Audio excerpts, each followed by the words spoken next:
uma das funções da estrutura de concreto é proteger a armadura que está dentro dela. Então, como é que eu vou proteger essa armadura?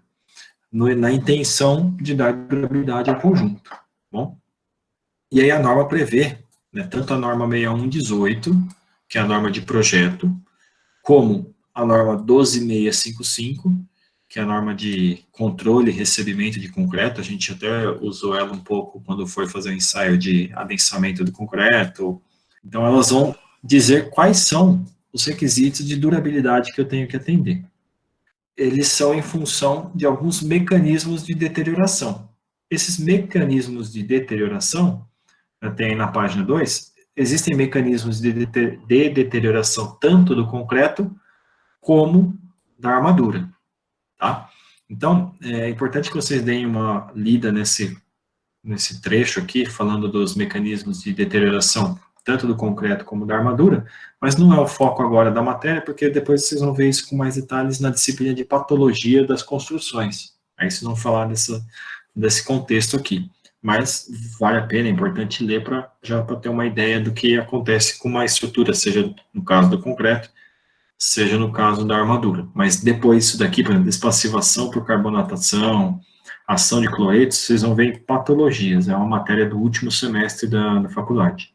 Bom, voltando aqui à questão dos fundamentos, falando do mecanismo de deterioração, então esses mecanismos de deterioração da estrutura, não só relacionado ao concreto, só relacionado à armadura, mas falando da estrutura como um todo, são aqueles que devem levar em consideração tudo aquilo que pode agredir a armadura ou o concreto ou a estrutura como um todo. Então, o que agride a estrutura como um todo?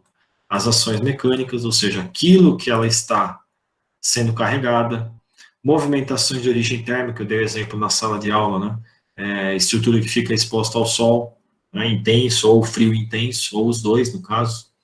Impactos, né? Impactos, algum carro bate na estrutura, ou uma pessoa pulando numa estrutura, isso gera impacto. Ações cíclicas é, por exemplo, aquela carga que carrega, descarrega, que pode gerar a fadiga. Retração, a gente falou, né, que é a perda do volume, retração do material, né, quando a água, ela sai muito rápido da mistura e, consequentemente, o material se retrai. Fluência é aquela questão da carga da estrutura se deformar ao longo do tempo sem a carga se alterar. Então, aplica uma carga, a carga é constante e, mesmo assim, a estrutura continua se deformando, mesmo sem aumento da carga. Por quê? Por conta daquele rearranjo das partículas internas, o concreto é um material poroso, então heterogêneo e poroso, então tem poros dentro dele, tem vazios dentro dele, você carrega, mesmo sem aumentar a carga, o material vai se deformando, as partículas internas vão se rearranjando. E a relaxação não tem a ver com concreto armado, a relaxação tem a ver com concreto protendido.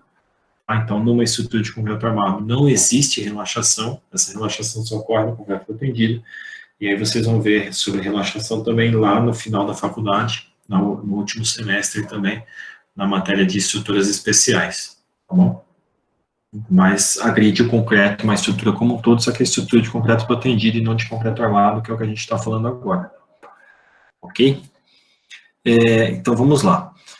Como é que eu vou tratar essa questão da durabilidade numa estrutura? O tratamento da durabilidade numa estrutura está ligado ao que a gente chama de CAA, ou classe de agressividade ambiental. Tá? Então, isso aqui é extremamente importante. A classe de agressividade ambiental está lá na tabela 61, tabela 6.1 da norma 6118. Essa classe de agressividade ambiental é em função da geografia. Como assim geografia? Em função da onde está inserida a estrutura. Então, pensa só, eu vou ter uma classe de agressividade que a gente chama de, o CAA, ele é numérico, né? CA1, CAA2, CAA3 e assim por diante. Que é o máximo de 4, e ela pode ser fraca. E aí, se eu pensar numa estrutura em meio rural, o que é uma estrutura meio rural? Não é Jundiaí, tá? Isso, bem parecido com a matéria de materiais, Vinícius, justo a tabela, né? Na verdade, aquela tabela que a gente viu lá em materiais é a mesma que está contida na norma 6118, que é a que estou mostrando para vocês aqui agora na tela, no PDF aqui. Então, se eu estou falando de uma estrutura de meio rural, o que é meio rural? É rural mesmo. Jundiaí é interior. É interior, mas não é meio rural. Ela é interior, mas já é considerado aí, nesse caso, um meio urbano, né? Número no caso de indústrias, o tráfego, né? Trânsito, quantidade de ônibus, quantidade de caminhões, etc. Tá? Então, meio rural seria realmente o interiorzão aí, onde a gente quase não tem trânsito, não tem indústria, nem nada, né? Então, aí sim consideraria essa condição. Ou estrutura submersa. Por quê? Estrutura submersa é aquela que está completamente inserida dentro da água. Então, dentro da água, você acaba diminuindo, claro que eu não estou falando de água poluída, né? Se você pensar em, por exemplo, Rio Tietê, Baía de Guanabara, etc., aí a água poluída vai agredir mais ainda. Estamos falando de água limpa, água potável. Né? Não necessariamente precisa ser potável, por exemplo, mas água de rio onde o rio esteja limpo, né? Não necessariamente potável. Então, uma estrutura submersa, você não tem a ação do oxigênio junto, né? Porque só tem a água, não tem o oxigênio da atmosfera.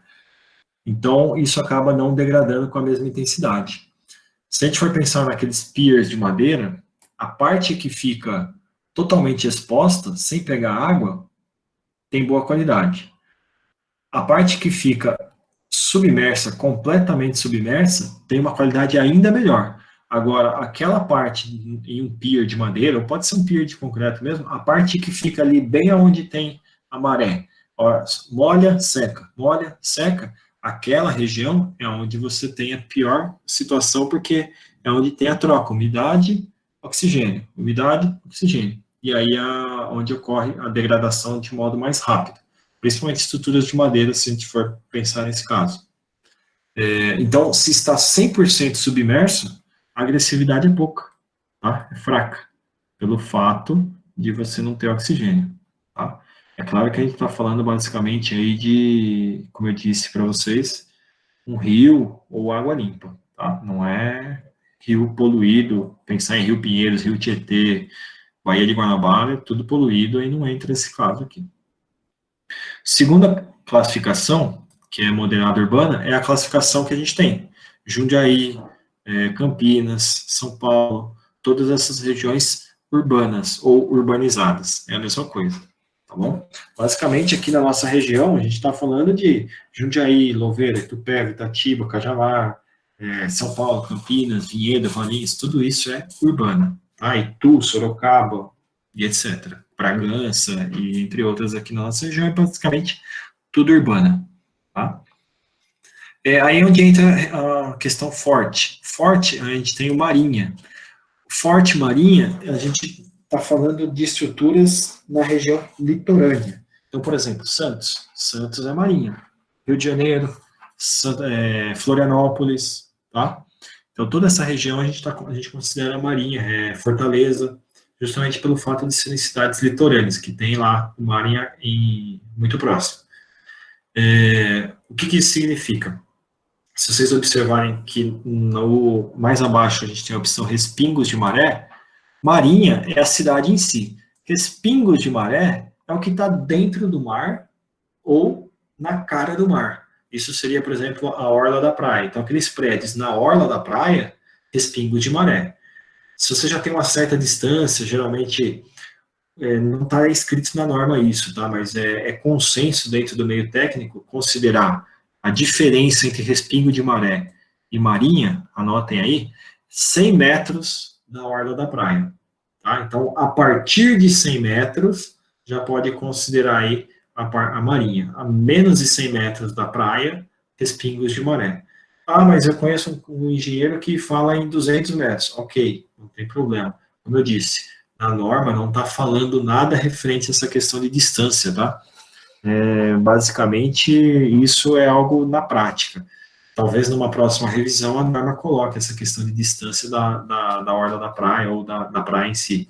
Tá? Mas, basicamente, o que está na orla da praia, na cara do mar, respingo de maré. Um pier ou uma indústria, uma plataforma de petróleo, isso daí está dentro do mar. Então, é respingo de maré. Ok? Se for aquelas estruturas que o pessoal faz na própria areia, né, não sei, já devem ter visto em Santos mesmo, tem aqueles quiosques, né? Faz aqueles quiosques em concreto, aquela parte em concreto que está ali na praia, desses quiosques, basicamente são todos respingos de maré, porque está na cara do mar. Tudo bem? Agora, quem que classifica essa questão? Você. Você pega lá o projeto, pegou o projeto da arquitetura está falando lá, obra em Louveira. Pô, Louveira é urbana. Então, você vai lá e considera meio urbano. Vai ser uma classe 2, agressividade moderada, tipo urbana. Ok? E o risco é necessariamente pequeno. Eu até discordo desse termo que está aqui na norma, tá? Eu colocaria aqui risco médio ou moderado. Pequeno eu discordo. Imagina uma estrutura dentro de São Paulo, poluição, isso, chuva ácida muitas vezes, considerar que o risco é pequeno, eu discordo. Nesse caso, eu acho um erro aí da norma, tá? Então, a qualidade do material, da proteção do material, ela basicamente vai ser o quê? Vai ser em função daquilo que a gente tem de proteção. Então, por exemplo, olha só, se você observar aqui em cima, eu tenho a classe 2, acho que aqui no PDF que está melhor. Então, se eu definir aqui atrás, que é, como eu falei, Louveira. Louveira é região urbana. Urbana é classe 2, está aqui, ó, classe 2 à esquerda. Então, olhando nessa tabela da norma, eu vou lá na outra tabela, classe 2. Classe 2, então eu tenho que achar o quê? Pela classe 2, eu acho a relação água-cimento, a gente falou disso lá em materiais, lembra? Para achar o material, fazer a dosagem do traço, precisava saber a relação água-cimento. Então, lembrando, né? Quanto menor a relação água-cimento, menos água eu tenho na mistura. Se eu tenho menos água na mistura, provavelmente eu vou ter o quê? Menos poros.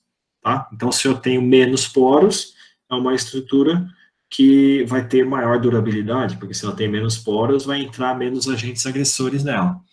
Então, numa estrutura, como eu disse, Louveira, classe 2, menor ou igual a 60, ou melhor, 0,60. A relação água-cimento. Outra coisa, além de eu ter que pensar na relação água-cimento, tem que pensar no tipo de concreto, ou seja, a classe dele, que é a resistência. Então, se eu estou falando de classe maior ou igual a C25, quer dizer que eu tenho que usar concreto 25 MPa para cima. Não posso usar um concreto com uma resistência menor do que essa. Pensando no Rio de Janeiro, por exemplo, como a gente falou. Se eu estou falando de Rio de Janeiro é classe 3. Está aqui. Marinha. Vamos pensar no Rio de Janeiro, longe ali, um pouco mais distante da orla da praia, tá? Mais na parte distante aí um pouco. Classe 3, automaticamente essa relação água-cimento tem que ser menor do que 0,55, e olha só que importante, alguém que usa FCK 25 MPa, que pra gente aqui em São Paulo é muito normal, no Rio de Janeiro, alguém que usa 25 MPa, o cara tá errando feio, tá fora de norma. Tem que ser, obrigatoriamente, mais do que 30. Santos, mesma coisa. Florianópolis, a mesma coisa. Fortaleza, Salvador, todas as cidades litorâneas devem ser concreto maior ou igual a 30. Se for na cara da praia, igual eu falei, na cara lá da orla da praia, ou na praia em si, o certo FCK 40 MPa de FCK. Bom, isso é importantíssimo. E aí 0,45 em relação ao água-cimento para os demais. No caso da classe 4, que é o pior caso. Então, se você definiu aqui atrás a classe de agressividade ambiental, e quem vai definir isso é o engenheiro que está calculando, ou seja, você que está projetando, você que olha lá onde é e define qual é a classe, automaticamente você já sabe qual que é o concreto mínimo que você tem que usar, automaticamente você já sabe qual é a relação água-cimento máxima que você vai usar, lembrando que aqui é menor ou igual, então é a relação máxima. Aqui é maior ou igual, então é a resistência mínima, né? Tem que ser isso ou mais, tá? FCK 30 ou mais, não pode ser menor. E aí o item mais importante aqui pra gente, tá? Que é o quê? Pensando nessa questão, na tabela da norma, tá exatamente esse slide que está aqui na tela agora. Qual que é a diferença desse slide para o que está aqui na apostila lá no PDF? A diferença é que aqui tem lá CA e CP. Lembrando, CA é concreto armado, está aqui embaixo, CP é concreto protendido. Então, para concreto protendido, tem umas variaçõezinhas aqui, tá? Mas para a gente, o que interessa agora, igual está aqui na apostila, no PDF, é só concreto armado, tá? Está dizendo aqui, ó, concreto armado e não concreto protendido. Eu vou postar o arquivo do PowerPoint aqui, mas só para vocês saberem a diferença, tá? Concreto protendido agora para a gente não interessa. Então, na sequência, escolhi lá a classe de agressividade, defini a classe de agressividade, achei quais são a relação abastecimento máximo e resistência mínima, aí cobrimento. Cobrimento é extremamente importante e extremamente negligenciado nas obras. O pessoal não dá importância para isso, né? Então, com relação a cobrimento, é a distância entre a face externa, igual está aqui na figura da esquerda, face externa até a extremidade da armadura. Tá? Nessa figura aqui da direita, dá para visualizar até melhor, eu vou até dar uma ampliada aqui, é meio exagerado. Olha só a distância, ó, é da face à face da armadura. Tá? Se a gente ampliar a outra figura, vai dar no mesmo, é na ponta aqui, tá? Então, é na extremidade de um ao outro.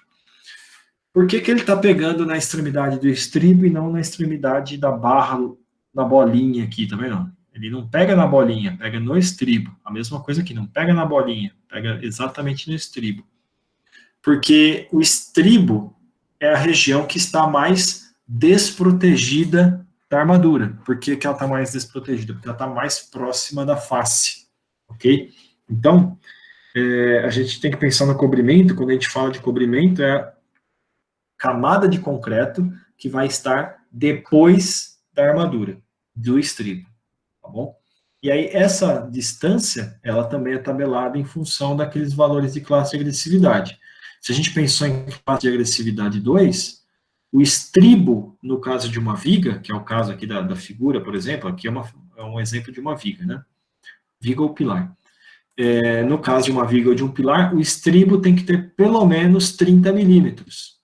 Cuidado aí que na norma está 30 milímetros, então, no caso, 3 centímetros. Então, numa situação aí, numa obra em São Paulo, Jundiaí, Tupéva, Louveira, como eu disse, automaticamente uma viga tem que ter 3 centímetros de cobrimento. Aí, quem trabalha em obra já deve ter visto, às vezes o cobrimento é negativo, ou seja, a armadura é para fora, né?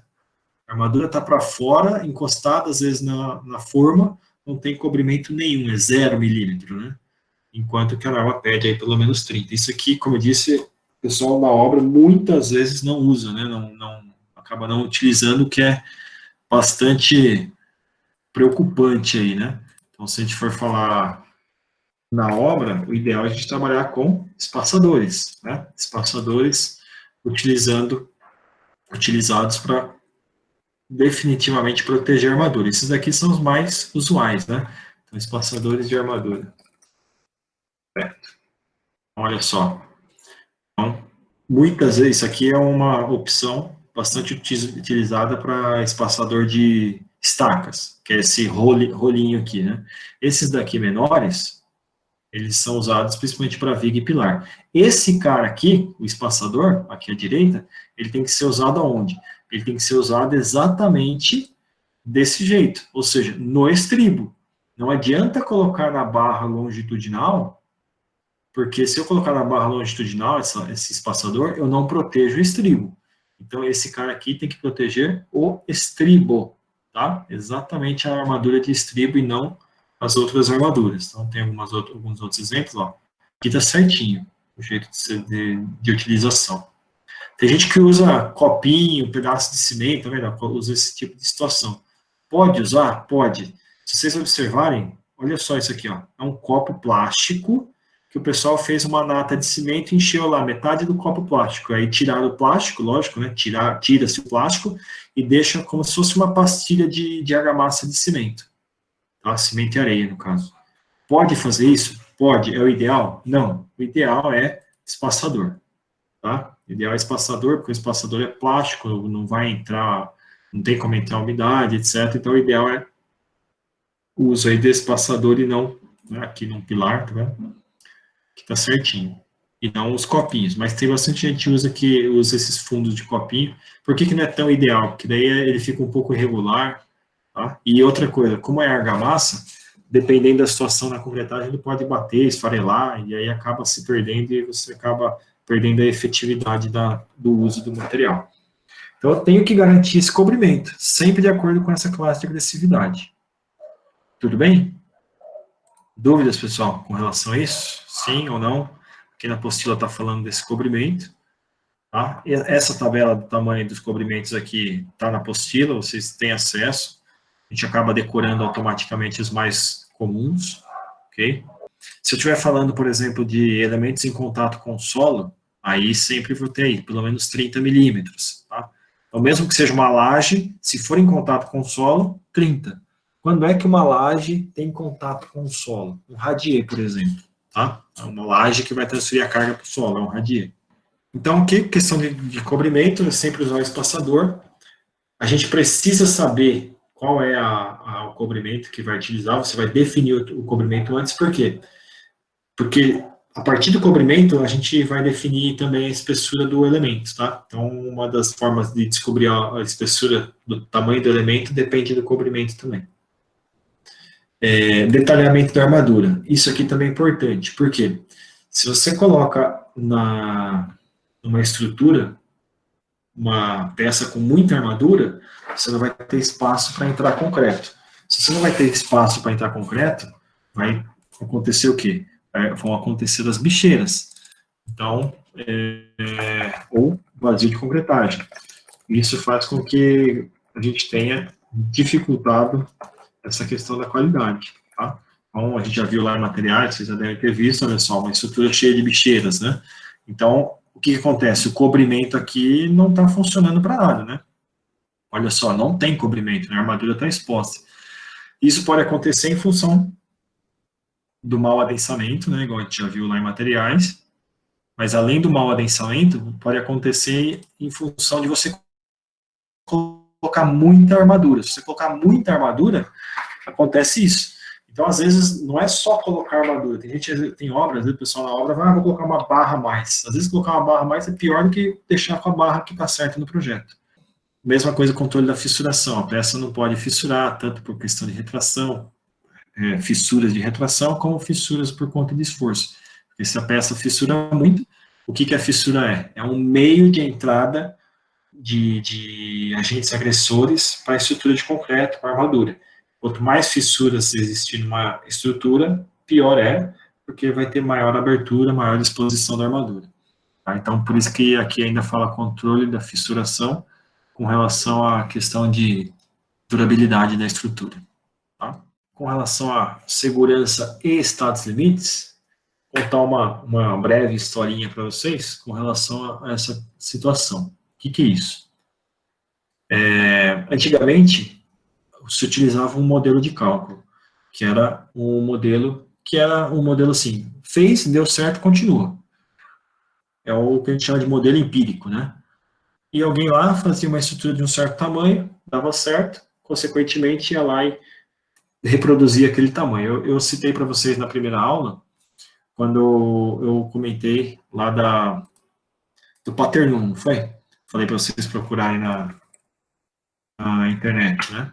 Então, quando a gente pensa aqui, por exemplo, no Paternum, você tem uma imagem melhorzinha aqui, talvez, de frente. Então, o que acontece? Aqui nessa imagem do Paternum, cadê? Abrir aqui. Olha só. Em cima, exatamente em cima dos pilares, a gente tem a emenda das vigas, né? Então, o que acontecia? Ia lá, posicionava-se o pilar e colocava-se a viga lá em cima. Como eles colocavam essa viga lá em cima, eu não sei, né? Ninguém sabe, é igual as pirâmides, é difícil a gente saber, né? Como é que conseguiam levantar aquele peso todo. Mas levava-se essa viga aqui em cima e, consequentemente, essa viga resistia aos esforços. Como não tinha cálculo nenhum, o que eles faziam? Coloquei esse tamanho aqui, funcionou. O que eu vou fazer? No próximo, eu vou pegar esse pilar que está aqui do lado e aumentar o vão. Vou aumentar esse vão aqui, joga um pouquinho mais para lá. E coloco uma pedra um pouco maior. Colocou, deu certo? No próximo, vai lá, aumenta mais um pouquinho. colocou, deu certo, aumenta mais um pouquinho. Colocou, não deu certo, a viga quebrou, opa, volta para o último que você tinha feito e tinha dado certo. Então, assim, era meio que na tentativa e erro, um modelo empírico. Depois dessa situação, dessa primeira condição de resistência na estrutura, né, de como se a gente aplicava segurança nas estruturas, começou a se utilizar um outro modelo, que a gente chama de modelo determinístico. Esse modelo determinístico é o quê? Onde a gente tinha a opção de colocar um coeficiente de segurança sempre em todo material. Então, por exemplo, eu tenho um material que aguenta 10, mas em vez de ele aguentar 10, eu vou falar que ele aguenta 8, e calculo para 8. Eu tenho outro material que aguenta 15, só que em vez de calcular ele para 15, vou falar que ele aguenta 12, e calculo sempre com 12. Então, assim, eu determinava, a partir de um coeficiente de segurança fixo, que aquele material aguentava determinada carga. Com o passar do tempo e evolução tanto da informática, evolução dos ensaios, evolução dos estudos, a gente passou a ter um outro modelo, que não se chama mais modelo determinístico, se chama modelo probabilístico, que é o que a gente tem hoje. Então, ou semi-probabilístico, né, que muita gente chama também. O que significa isso? Esse modelo semi-probabilístico, ele está relacionado com a condição do material romper, que é o que a gente chama de estados limites, tá? Então, qual que é a probabilidade de uma estrutura romper? Então, eu estou falando de modelo probabilista, eu levo em consideração a probabilidade de uma estrutura entrar em ruptura. Se eu estiver falando de uma estrutura entrar em ruptura, uma estrutura, por exemplo, um casebre, uma casinha pequena, que não vai ter muita carga e que ela só serve para armazenar material. A probabilidade dela entrar em colapso, até porque eu não tenho muita utilização dela, e se ela entrar em colapso, a probabilidade de ela causar mortes, por exemplo, é muito menor do que se eu estiver falando de um prédio de 20 andares. Tá? Por quê? Porque, no caso, eu tenho uma probabilidade de uma catástrofe menor do que em outra consideração. Então, isso começa a se levar em conta a probabilidade dos materiais, tanto a probabilidade de você ter uma deficiência no material, como a probabilidade de ocorrerem de riscos, né? Então, aí começa a entrar essa questão de segurança, ou seja, aplicar-se o coeficiente de segurança numa determinada estrutura. É claro que depois vocês, né, a ideia é que vocês deem uma lida nessa parte aqui na página 6, aí, segurança, estados limites da estrutura, aonde a gente vai ver aqui no slide agora, olha só, toda a estrutura, eu preciso que trabalhe com uma certa margem de segurança. Por conta disso, eu automaticamente preciso do quê? Preciso que haja uma distância do caso da estrutura entrar em colapso. Então, eu jamais, assim como era feito no método determinístico, eu jamais vou calcular a estrutura, se ela aguenta 10, vou calcular para ela aguentar 10. Vou calcular como se ela aguentasse um pouco menos. Tá? Só que esse coeficiente de segurança, agora, no método probabilista, diferente do método inicial lá determinístico, ele não é fixo. Ou seja, vai ser sempre um valor e ponto final. Não é mais dessa forma. Agora, começa a entrar essa questão da probabilidade. Lembra que eu falei? No determinístico era sempre uma coisa só. Agora, não é mais. Só que, como eu disse para vocês também agora há pouco, o pessoal perguntou, não lembro exatamente quem foi, o que acontece? Nessa ocasião, na graduação, a gente vai considerar sempre os valores fixos. Por quê? Porque são condições normais. Então, o método probabilista diz o quê? Condições normais, os coeficientes de segurança têm um determinado valor. Condições excepcionais, esses valores vão mudando. Só que na graduação a gente não chega a ver essas condições excepcionais. Tanto porque não dá tempo e até porque é um aprofundamento, como eu disse antes, aí já é matéria para pós-graduação, na pós mesmo que a gente tem aqui no Chile, a gente aborda isso, ou um mestrado, etc. Tá? Então, é por conta dessa consideração. Tá? Então, os coeficientes que a gente utiliza, eles possuem um nome, coeficiente de ponderação ou coeficiente de segurança. Tá? Esses coeficientes de ponderação ou de segurança, né? Talvez algum outro professor também já tenha chamado de coeficiente de cagaço, é a mesma coisa, tá? Alguns professores gostam de chamar desse jeito. Então, é bastante comum, tá? Então, para esses valores são adotados alguns números específicos que a gente vai fazer o quê? Majorar, ou seja, aumentar as ações, ou seja, majorar as ações e diminuir as resistências. Então, deixa eu colocar aqui em outra cor. Quando eu aumento o valor da carga, eu estou majorando. Quando eu estou diminuindo a resistência, eu estou minorando. Qual que é a intenção aqui, pessoal? Se eu tenho um determinado carregamento, quando eu for calcular a estrutura, eu não vou calcular aquela estrutura para ela aguentar 10. Eu vou calcular essa estrutura para aguentar mais que 10. Porque se um dia acontecer alguma coisa errada e tiver que ter mais carga ali, ela não vai romper por qualquer carguinha mais. Ela vai ter que romper uma quantidade de carga bem maior do que aquilo que eu considerei. Outra coisa é a questão relacionada à resistência. Se o material aguenta 10, eu não vou falar que ele aguenta 10. Eu vou falar que ele aguenta menos que 10. Então, basicamente, a gente tem três coeficientes, que é para essa função que eu citei agora. Quais são esses três? Estão, primeiro chamado aqui, ó, coeficiente de majoração. Tá? Aqui é gama, né? Então, deixa eu até ajustar aqui que saiu G ali, é gama, né? Então, tá aqui, gama F. Esse gama F, anotem aí, gama F é o que vai aumentar o valor das cargas, ele vai majorar o valor das cargas. Tá bom? Quando é que eu vou usar esse gama F? Eu vou usar esse gama F quando eu estiver calculando os esforços, calculando os carregamentos. Então, eu fiz o cálculo do momento, né? Por exemplo, aqui do meio aqui. Fiz o cálculo do momento, eu não vou usar o momento com o valor que deu. Se o momento deu lá 10 toneladas vezes metro, eu não vou usar 10 toneladas vezes metro, vou usar mais que 10. E aí entra aquela questão do nome, pessoal.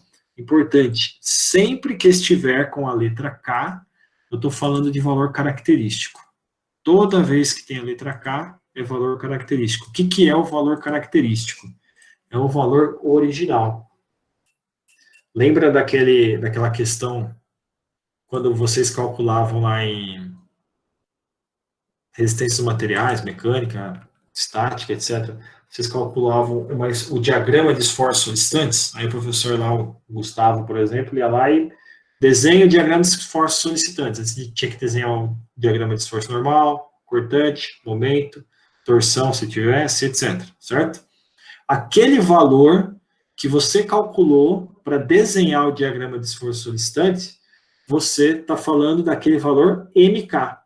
Então, se fosse o momento, aquele momento que você calculou lá pelas fórmulas que o Gustavo passou para vocês, que vocês viram lá em diagrama de esforço solicitantes, é o MK. Se for cortante, é o VK. Se for força normal, né, então aqui em vez de F eu poderia chamar de N, né, de força normal, então seria o NK, ok? Aquele valor do diagrama é o valor característico, o valor original. Agora, o valor que a gente usa para estrutura, para cálculo de estrutura, seja metálica, madeira ou concreto, ou qualquer uma outra, não é o K. É o valor com a letra D, ok? Então, cuidado, por isso que sempre que tem a letra D, que eu estava chamando a atenção para vocês antes, lá no Epsilon, YD, significa o quê? Que precisa, obrigatoriamente, ter o coeficiente de segurança. Se eu estou falando de D, com a letra D, MD, VD, ND, tem que ter o coeficiente de segurança aqui aplicado. Se é para aumentar a carga, então o nome desse coeficiente de segurança é gama F. Por isso que estão aqui, ó, gama F, todos eles, ok? Eu costumo dizer o quê? F é relacionado à força, tá? Nesse caso aqui. Então, se eu quero majorar algum esforço, alguma força, no caso, força ou esforço, digamos assim, então é gama F. Bom, qual que é o valor do gama F? Em situações normais, o valor de gama F é 1,4. Tá? Então, para a gente aqui, situações normais, como eu disse para vocês na graduação, é gama F igual a 1,4. Podem deixar aí anotado no caderno. Importante memorizar isso daí também, a gente vai acabar usando sempre. Bom, então, o valor de uma carga de um pilar, por exemplo. Se eu estou falando da carga de um pilar, na hora que eu estou calculando a carga desse pilar, eu calculei lá igual vocês calculam em mecânica, estática, por exemplo, deu 100 kN. É a carga real. Esses 100 kN aqui, ó, é o FK, é o valor característico. Agora, na hora que eu for calcular o pilar inteiro aqui para saber quanto de concreto, quanto de armadura vai ter, etc., na hora que eu for dimensionar o pilar, eu não vou usar mais 100 kN. Eu vou usar o valor dele vezes o coeficiente de segurança. O coeficiente de segurança, gama F, como a gente falou, sempre aí nas condições normais, que é o que a gente vai acabar vendo na graduação, é de 1,4. Então, o cálculo desse pilar vai ser para 140 kN e não para 100 kN. Porque o dia que, eventualmente, aconteceu alguma coisa errada, ou, enfim, alguma coisa que não era para ter acontecido, deu, em vez de ter 100 kN, tiver 140, aí isso está seguro ainda. Ou seja, para poder romper a peça, eu teria que ter um carregamento de até 40% a mais do que se eu tivesse numa estrutura, calculando a estrutura diretamente, né, no talo, digamos assim, sem considerar o coeficiente de segurança. Tudo bem, pessoal? Tranquilo com relação a isso?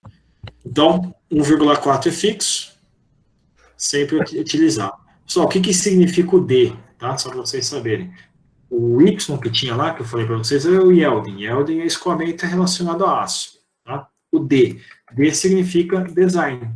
Design em inglês é projeto. Tá? Então, se eu estou falando de carga de projeto, é o D. Então, aqui, ó, carga de projeto, design. Ok? Então, tudo que for com a letra D tem que aplicar o coeficiente de segurança. Sempre. Se você está falando que é a carga de projeto, ou seja, carga D, design, e não aplicou o gama F, errou. Errou feio. Tá? E aí, errou feio, já sabe o problema que dá, né? Geralmente, o problema maior é na nota, né? Certo? Então, não esqueçam disso.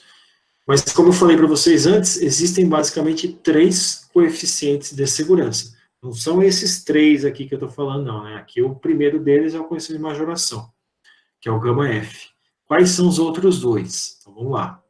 Os outros 2 são gama C e gama S. Então, eu tenho gama F para aumentar a carga, aumentar o esforço, e tenho o gama C e o gama S, só que o gama C e o gama S, eles não aumentam nada, é o contrário, eles diminuem. Por que eles diminuem? Porque em vez de eu multiplicar, eu vou dividir agora. Olha só, aqui é divisão. Tá? Então, por que eu vou diminuir?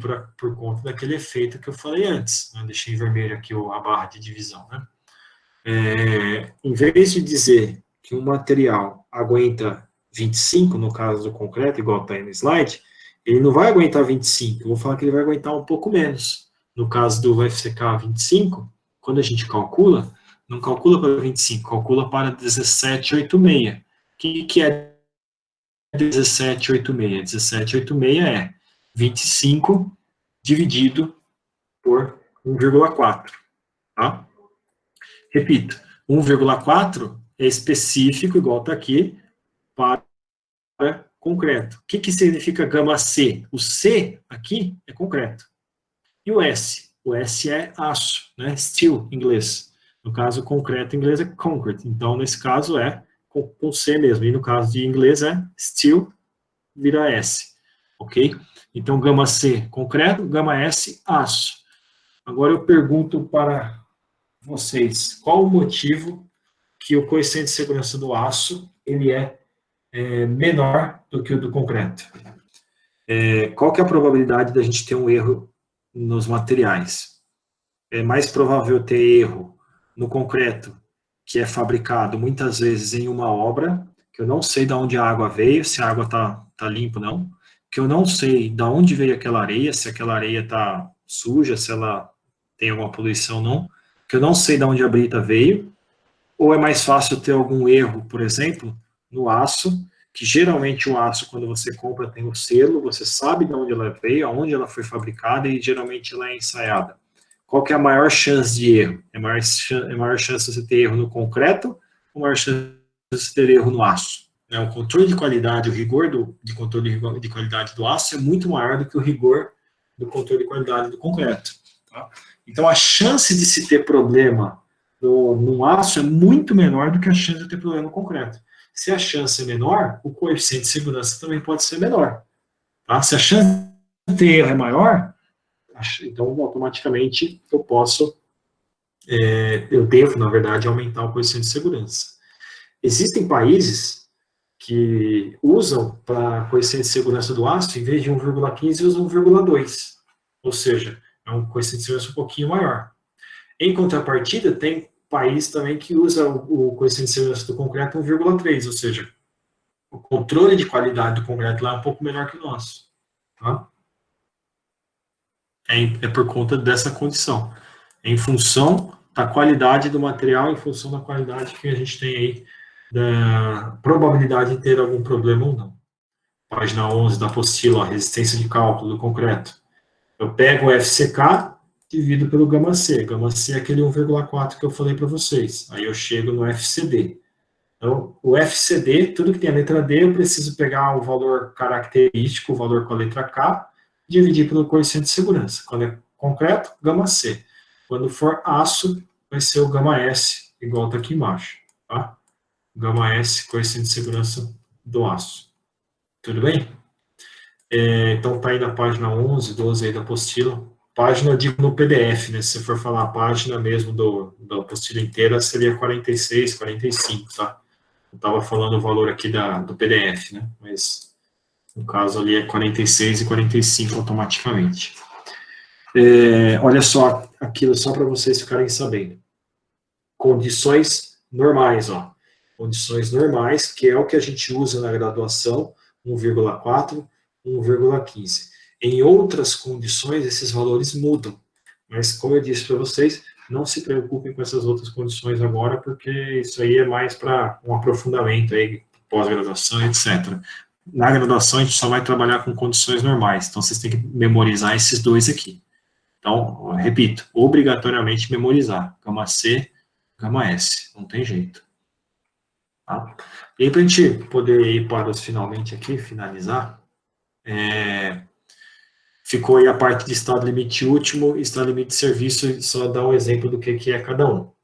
Repito, por isso vocês vão ter que dar uma lida nisso daí, mas deem anotem aí, por exemplo, estado limite último. O que é estado limite último? Né? Estado limite último é a região onde a gente calcula a estrutura. Ou seja, eu vou calcular essa estrutura no limite último da ruptura do material ou daquilo que o material pode oferecer. Se a gente for se lembrar, agora há pouco, que a gente falou um pouco antes, qual que é a máxima deformação de tração no aço? 1%. 1%, isso aí. Então, e no concreto, a máxima deformação de encurtamento? 0,35%. Isso, 0,35%, exato. Então, o ideal é trabalhar onde? É trabalhar nos limites. Se eu calcular uma estrutura que tem aí, anotem isso daí, guardem isso aí na cabeça, a gente vai usar isso nas próximas aulas. A gente vai calcular a estrutura com o ideal é o aço trabalhando perto desse 1% e o concreto trabalhando perto desse 0,35%. No caso do concreto é encurtamento, que é devido à compressão, e no caso do aço é alongamento devido à tração.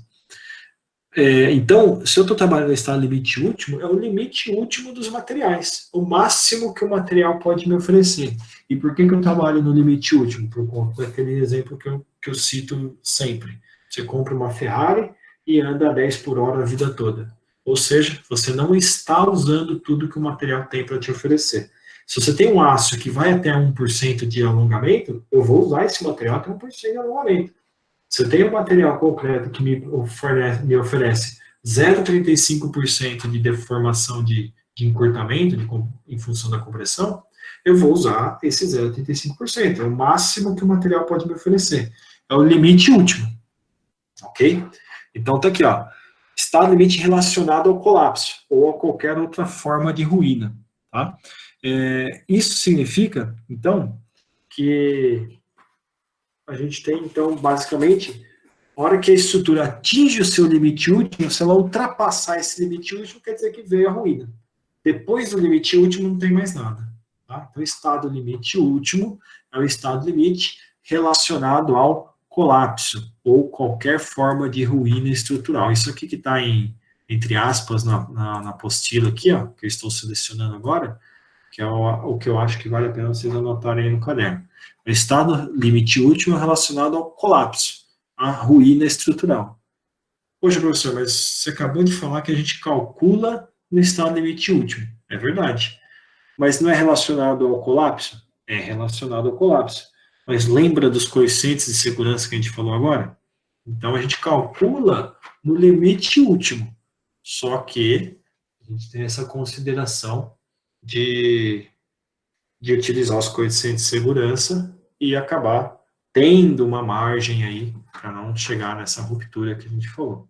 Bom, a gente tem o estado limite último e o outro é o estado limite de serviço, ELU e ELS. O estado limite de serviço ELS é aquele relacionado à condição de funcionamento da estrutura. Aqui, ó, relacionado à qualidade, durabilidade, aparência, boa utilização da estrutura. Tá? Então, o que acontece? É a mesma questão que a gente falou no comecinho da aula dos requisitos. A estrutura tem que oferecer resistência, estado limite último, e ela tem que oferecer desempenho satisfatório, estado limite de serviço. Tá? Então, o que é o estado limite de serviço? No estado limite de serviço, eu verifico se ela não deforma demais, se ela não fissura demais, está aqui embaixo, se ela não vibra demais, a estrutura como um todo, laje, viga, pilar, por exemplo. Então, se a estrutura ela está em pé, aguenta a carga, mas ela deformou muito, significa o quê? Que ela atende o ELU, estado limite último, mas não atende o ELS, estado limite de serviço. Ok? Se a estrutura está lá em pé, aguenta as cargas, mas abriu uma quantidade de fissuras muito grande. Então, atende o estado limite útil, mas não atende o estado limite de serviço. E uma estrutura tem que atender os dois. Tá? Obrigatoriamente, a estrutura tem que atender os dois. Então, a gente calcula no estado limite útil e verifica se ela atende o estado limite de serviço. Isso aqui de estado limite útil e estado limite de serviço, vocês vão usar para sempre. Aí, vão usar em concreto, vão usar em madeira depois, vão usar em metálica depois, em protendida depois. Tá? Então, esse é o conceito que vocês vão usar daqui para frente com relação à estrutura. É importante saber que a estrutura tem que atender os dois, tanto o limite de serviço como o limite último. O limite último é com relação ao colapso, e o de serviço é com relação a desempenho, qualidade de desempenho da estrutura. Tá bom?